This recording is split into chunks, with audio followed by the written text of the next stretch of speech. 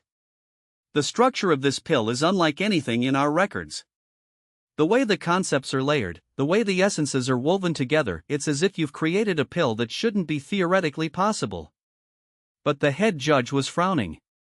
"How did you accomplish this?" she asked. Her tone was not hostile, merely curious, but there was an edge of suspicion beneath the question. "Through careful research and an understanding of deeper alchemical principles," Liang Chen replied carefully. "It was inspired by ancient texts on the primordial alchemists' theoretical frameworks." The judges exchanged looks. For a moment, Liang Chen thought they would demand more specific answers, would push harder for the truth about how he'd created something that shouldn't be possible. But then the head judge nodded, slowly. "Rest. You've expended considerable spiritual energy to create this innovation. The evaluation will take time. The other competitors will finish their creations, and then we will determine the rankings." She turned away, and as she did, Liang Chen felt the burden of her attention lift. But it didn't disappear entirely. He remained under observation, a question mark in the judges' minds, a puzzle they would need to solve before this conference concluded. The remaining competitors finished their work as the day waned into evening. Most had created useful pills to enhance strength temporarily, pills to cure specific diseases, pills to induce meditative states. They were all legitimate innovations, useful contributions to the alchemist's art. But none of them rivaled what Liang Chen had created. When the judges announced the results that evening, the hierarchy was clear.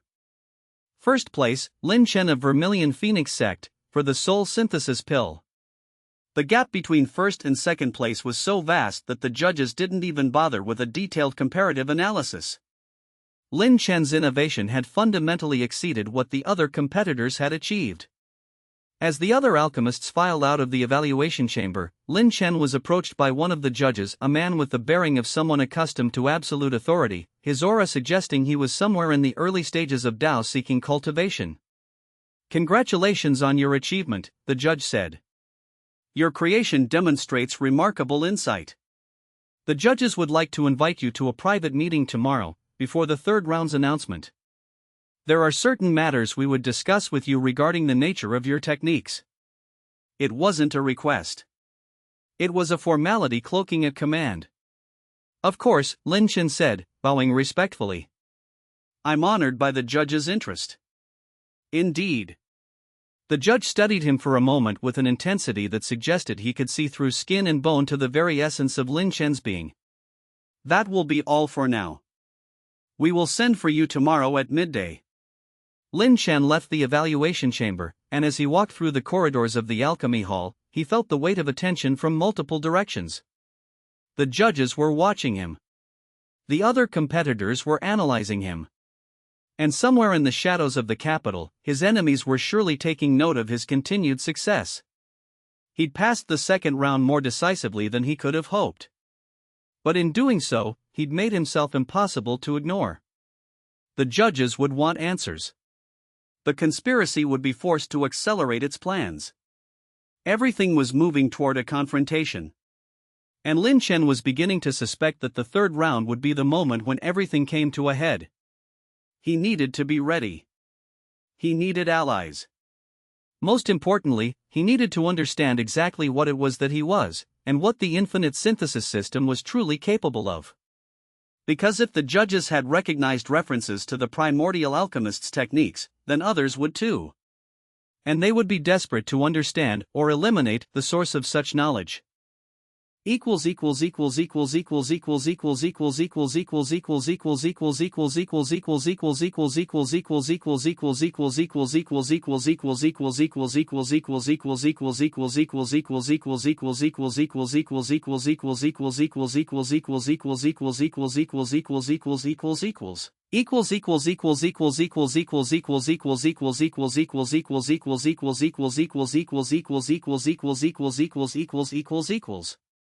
Chapter 25, The Pill Emperor's Test.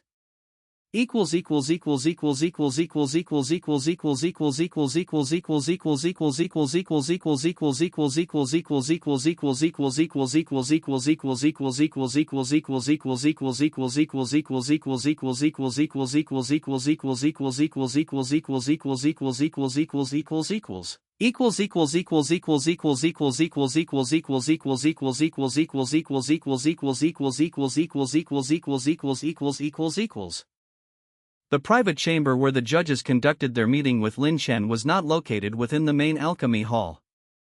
Instead, it existed in a separate facility buried deep beneath the imperial capital's surface, a place of such profound spiritual power that Liang Chen could feel it even before being ushered through the entrance. The guide who led him there was an elderly man with the cultivation level of a spirit-severing cultivator, moving with the unhurried grace of someone secure in their power. They descended through layers of the city, passing through zones where the spiritual density increased with each step, until they finally arrived at a chamber that existed, as far as Liang Chen could determine, entirely outside normal space. The walls were translucent, and beyond them Liang Chen could see not the stone of the capital above, but something else, a space filled with crystalline structures, ancient formations, and the accumulated spiritual power of millennia. It was a space that had been sealed away, protected, preserved from the ravages of time and the interference of the mundane world. "The judges will see you now," the elderly guide said, gesturing toward the chamber's interior. Liang Chen stepped forward, crossing the threshold. The chamber was vast and serene.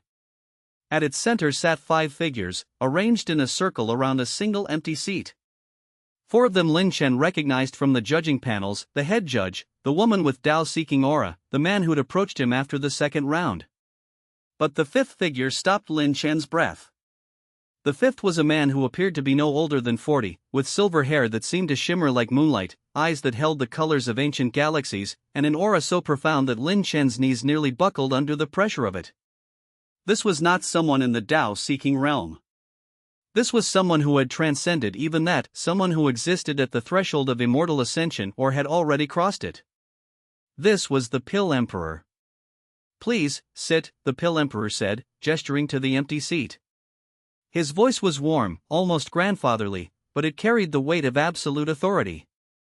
Liang Chen sat, unsure what else to do. The judges studied him in silence for a long moment, and he felt their consciousness reaching out, probing his aura, his cultivation base, his very essence. "Your achievements in this conference are remarkable," the head judge finally said. "More than remarkable. In 50 years of judging the Imperial Alchemy Conference, I have never seen techniques like the ones you've demonstrated. Your approach to refinement, the synthesis process you employed in the second round, these are not techniques taught in any modern sect. These are not approaches recorded in any contemporary text. Where did you learn these methods?" the Pill Emperor asked gently. Liang Chen's mind raced through possible answers. He couldn't tell them about the infinite synthesis system.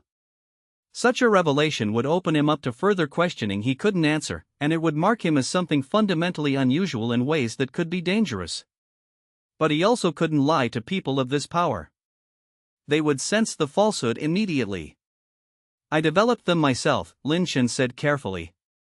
"Through experimentation and study, I discovered principles that seemed to work. I've been refining my understanding ever since." "You developed them yourself," the Pill Emperor repeated, as if tasting the words. "Interesting. Most alchemists take centuries to develop novel techniques. Most take millennia. Yet you, barely into your nascent soul stage, have independently discovered methods that echo the theoretical frameworks of the primordial alchemist's legendary synthesis art." The name hung in the air like a physical force. Synthesis art. The primordial alchemist's great lost technique.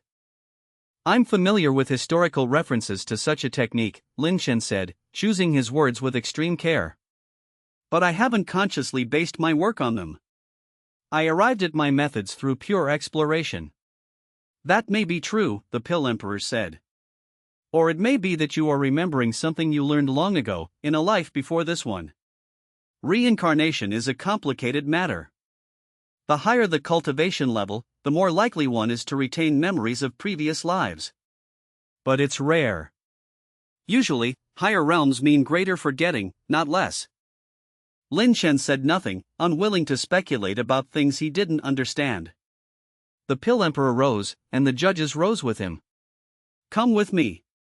I wish to conduct a personal test." He led Liang Chen out of the chamber and deeper into the sealed space beneath the capital. The walls shifted as they descended, the crystalline structures outside becoming more intricate, more ancient, more laden with spiritual power. They descended for what felt like hours, though Liang Chen suspected that in a space this artificially constructed, the normal laws of distance didn't apply. Finally, they arrived at a chamber that took Liang Chen's breath away. It was a vast circular space, its ceiling lost in shadow high overhead. But the walls were lined with pills. Thousands of pills. Millions, perhaps. They were arranged in patterns that suggested organization by age or type, and some of them glowed with power that suggested they were ancient beyond measure. This was a repository. An archive. A library of pills accumulated over ages of cultivation and study.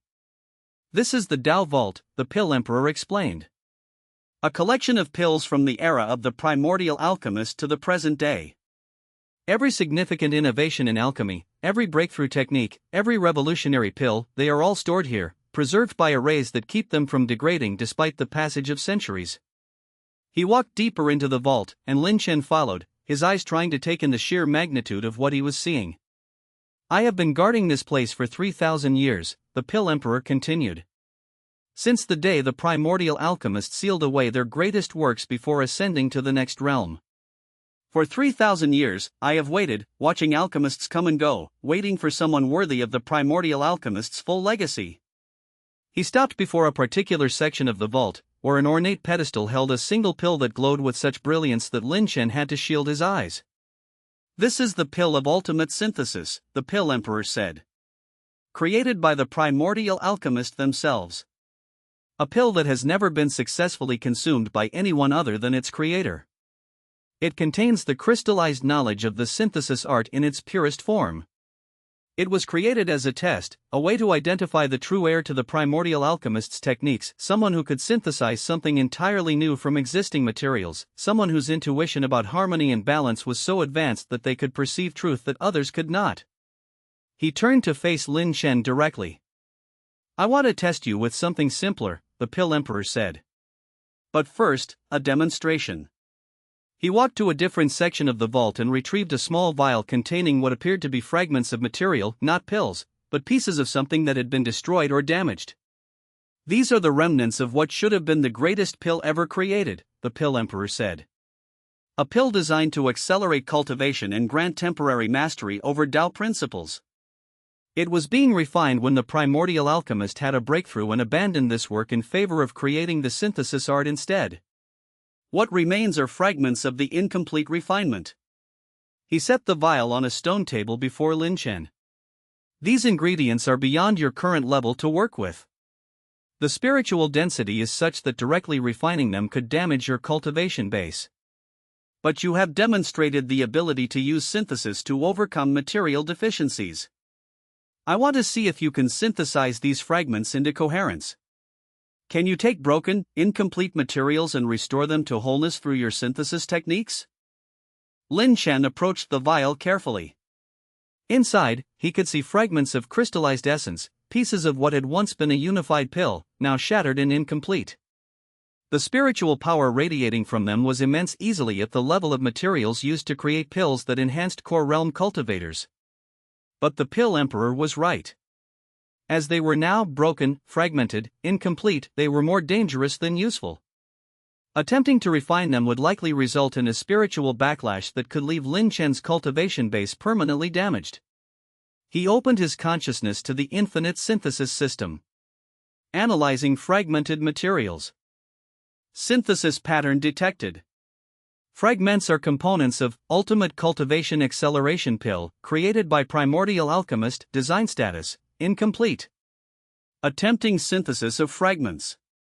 The fragments swirled inside the vial, moving without any physical force moving them, guided by Liang Chen's fusion abilities. He could see, with his expanded consciousness, how they had been arranged before they broke. He could feel the harmonic patterns that had held them together, the spiritual structure that had given the pill its shape and function. And he could feel something else, a blueprint encoded into the very essence of the fragments. Knowledge. Understanding. The primordial alchemist's intuition about how the pill should be assembled, preserved somehow in the material structure itself. Liang Chen wove the fragments back together, not by force but by understanding. He found the natural weak points where breaks had occurred, and he synthesized them smooth again, restoring the material to its original wholeness. It took only moments, though the effort left sweat beading on his forehead from the intensity of concentration required. When it was done, the vial contained something that resembled a whole pill again, though it was smaller and less radiant than it would have been when originally completed. But it was whole. It was intact. The Pill Emperor's eyes widened. Remarkable, he whispered. You not only synthesized the fragments, you restored the design knowledge that had been embedded within them. You read the intention of the creator from the material itself. Do you understand what that means? I'm not entirely sure, Liang Chen admitted. It means you have accessed something beyond mere technical skill. You have touched the essence of creation itself. The primordial alchemist encoded their understanding into every pill they created, making the materials themselves teach. Most alchemists can never perceive this, let alone utilize it. But you seem to be reading the language of creation as naturally as reading a book. The Pill Emperor gestured, and several of his attendants emerged from the shadows. Cultivators at the Tao-seeking level, Liang Chen sensed. They carried with them a series of materials and ingredients, setting them in a careful arrangement before him. A test, the Pill Emperor said. Not a test of refinement skill, nor of innovation, but of pure synthesis ability. Before you are 12 materials of varying types and spiritual densities. Some are normally compatible. Some should, theoretically, never combine. Your task is to synthesize them into a single coherent structure. The result doesn't need to be a pill. It doesn't need to be functional. It simply needs to be whole, a unified object created from incompatible components. Liang Chen studied the materials. The Pill Emperor was right. Some of them were fundamentally antagonistic: fire essence stone next to water essence stone, void attributed spiritual herbs next to existence attributed minerals, matter and antimatter essence in crystallized form. Under normal circumstances, combining them would create an explosion. But Liang Chen wasn't working under normal circumstances. He opened himself entirely to the infinite synthesis system, letting its knowledge flow through him. And he began to fuse. It was like conducting a symphony. Each material was an instrument, and he was the conductor, finding the harmony within them, showing them how to work together. He didn't force them. He guided them, revealed to them the subtle points of compatibility that existed even in things that seemed totally opposed. He showed fire how to dance with water without creating steam, how to exist within water as a potential rather than an active force. He showed void essence how to coexist with existence-attributed materials by finding the liminal space between presence and absence. Time seemed to lose meaning. Or perhaps this was a specially constructed space where time moved differently. When Liang Chen finished, and he finished almost instinctively, knowing the moment when the synthesis was complete, what lay before him was a sphere of material that seemed to contain all 12 components in perfect harmony. It was neither wholly solid nor wholly ethereal. It existed in multiple states simultaneously, manifesting different properties depending on the angle from which one viewed it. It was beautiful. It was impossible. It was the most perfect thing Liang Chen had ever created. The Pill Emperors simply stared at it in silence. The Tao-seeking cultivators who served him exchanged looks of wonder. The head judge, who had accompanied them to this place, was actually trembling. I have waited 3,000 years for this moment, the Pill Emperor finally whispered. 3,000 years, watching alchemists, studying their techniques, waiting for someone who could demonstrate this level of synthesis capability. He turned to Liang Chen, and his ancient eyes held something like tears. You are the heir. The primordial alchemist's chosen successor, reincarnated across the ages, returned now when the world needs the synthesis art most. I have been guarding this place, guarding these pills, guarding the entire legacy of the primordial alchemist, waiting for you to arrive. I don't understand, Liang Chen said, though part of him felt that he did, that some deep part of his being recognized the truth in the Pill Emperor's words, even if his conscious mind couldn't quite accept it.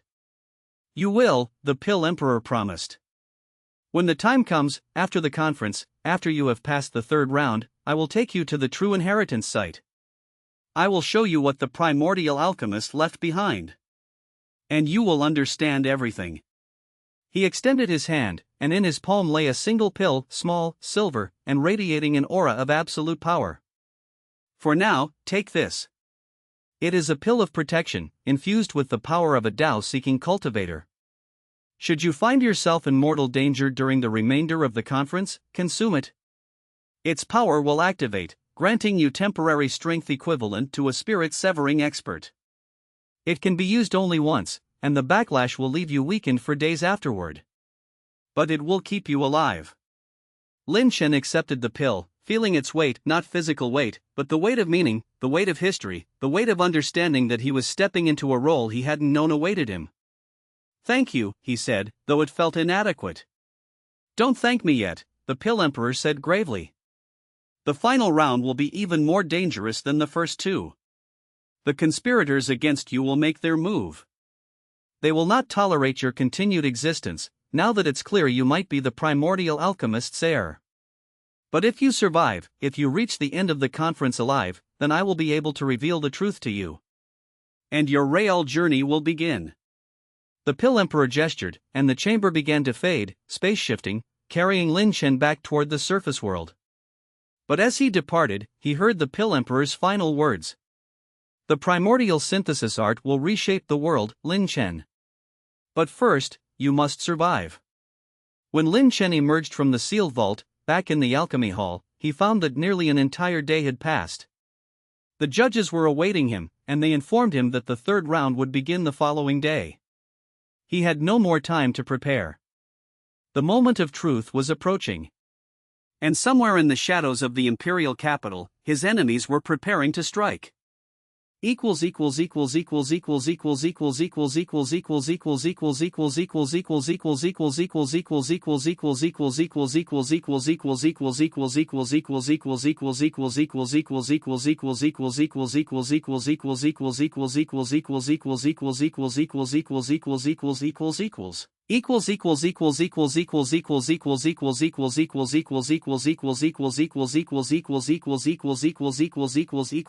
Equals. Chapter 26, The Alliance Strikes.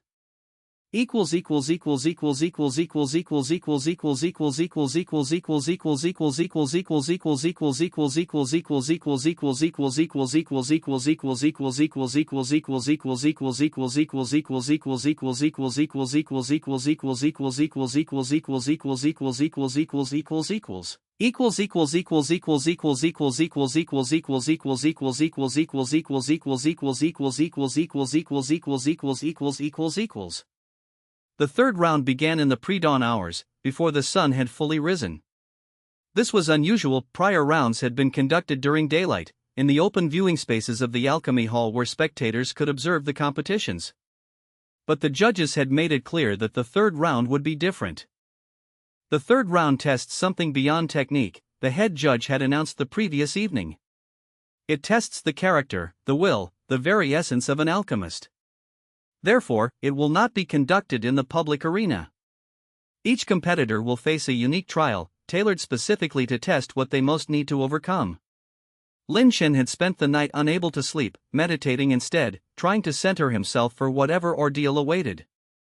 He'd shared a quiet meal with Bai Yu, who had finally recovered enough to help him strategize.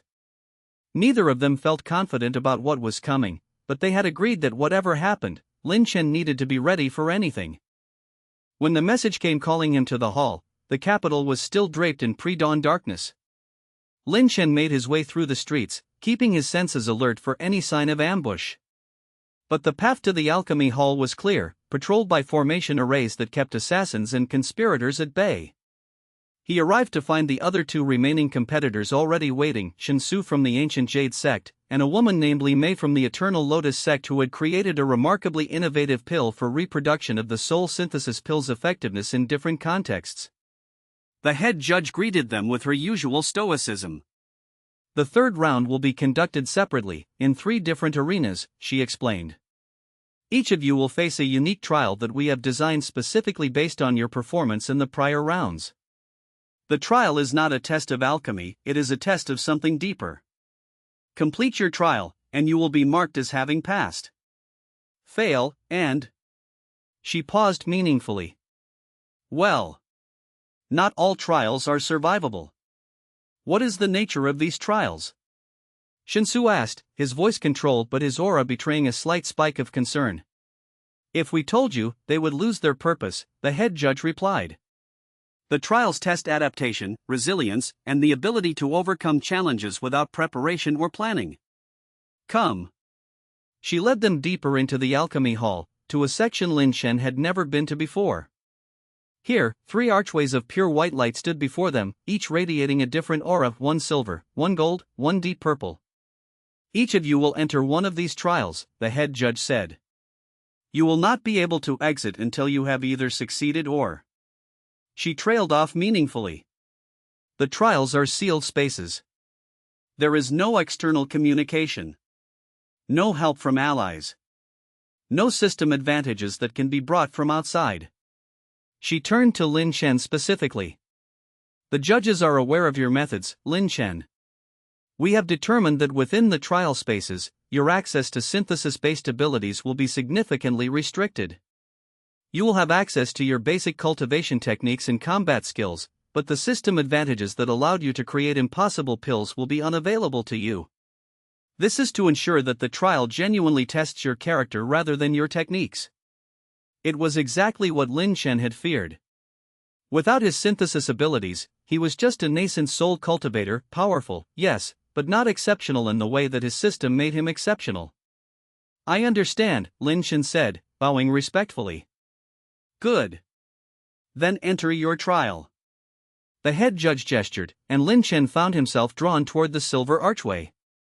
He tried to resist, but the pull was too strong. A power of the immortal ascension realm was not something that could be resisted by a nascent soul cultivator. He crossed the threshold, and reality shifted. The space beyond the archway was nothing like the alchemy hall. It was a circular chamber of gray stone, completely bare except for a single door on the far side and a series of formation arrays inscribed on the floor.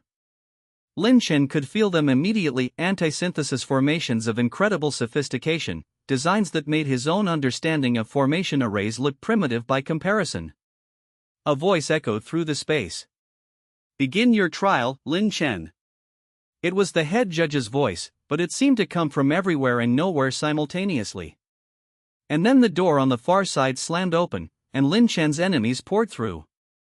Guildmaster Feng Cheng. Azure Cloud Sect Elder Zhou Wei. 3 Black Lotus Sect Cultivators. 5 Alchemy Association cultivators whose faces Liang Chen didn't recognize. A total of 10 enemies, arranged in a formation designed to cut off all escape routes. Surrender your cultivation, Feng Cheng commanded, his aura blazing with the power of an early-stage spirit-severing expert. Surrender your system, and we will allow you a quick death. Resist, and we will make it slow. Liang Chen's blood ran cold. This wasn't a trial of alchemy. This was a trial of combat. And it was rigged. 10 opponents, including at least one who had surpassed his cultivation level. Without his synthesis abilities, he didn't have the power to defeat them. But wait. The head judge had said that system advantages brought from outside would be unavailable. She hadn't said that his synthesis abilities would be completely unavailable. She had said restricted. Liang Chen opened his consciousness to the infinite synthesis system and felt the anti-synthesis formations pushing back against him. They were strong, designed to prevent him from using synthesis on external materials or on enemies. But what if he synthesized internally? He reached into his own spirit storage, accessing the talismans and prepared formations he had brought with him from the Vermilion Phoenix sect. These were physical objects already in his possession. They existed within his personal space. Could the anti-synthesis formations restrict what he did with them? There was only one way to find out. He began to fuse the talismans together, combining their effects.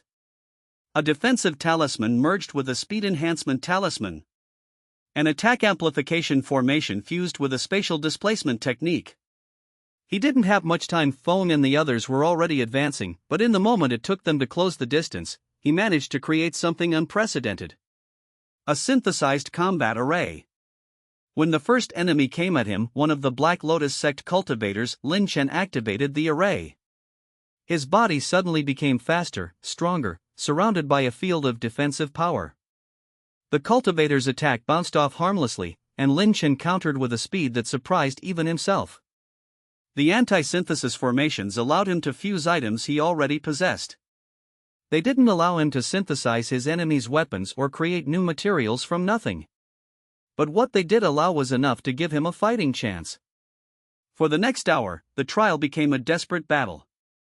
Liang Chen fought against odds that should have been impossible. He fused talismans on the fly, creating temporary advantages, stretching out what should have been a quick execution into a prolonged struggle. But he was still outnumbered, still outmatched in raw power. His enemies were trained killers, experienced cultivators, and at least one of them, Feng Cheng, was powerful enough to overpower him through sheer cultivation advantage. Then Feng's patience ran out. Enough games, the guild master snarled. He released his full power, and the chamber seemed to shake with the force of it. You die now. He threw a technique at Liang Chen, a blade of pure spiritual power that split the air itself. Liang Chen tried to dodge, tried to defend, tried to create a synthesis array that could block the attack.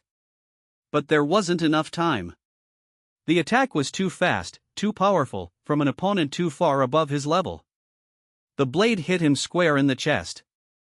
Pain exploded through his body. His defensive formations shattered. His cultivation base screamed in agony as the attack carved through his spiritual pathways. He fell, blood spraying from his lips, feeling death approaching.